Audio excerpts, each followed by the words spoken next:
begin a project by using the chain. Before you begin any project, you need to take your tail from your yarn skein, holding your tail with your last two fingers, your ring finger and your pinky, and holding with your crochet hook, any crochet hook. You will wrap it around your crochet hook twice.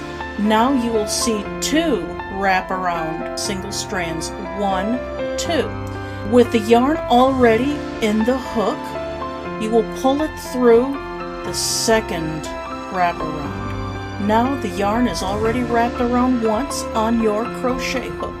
See the tail, yarn over, pull through the loop, yarn over again, pull through the loop, yarn over, pull through the loop again. Continue to do so until your project tells you how many chains to make. Here's how it looks so far. Notice the top has the V shapes, whereas the back has bumps.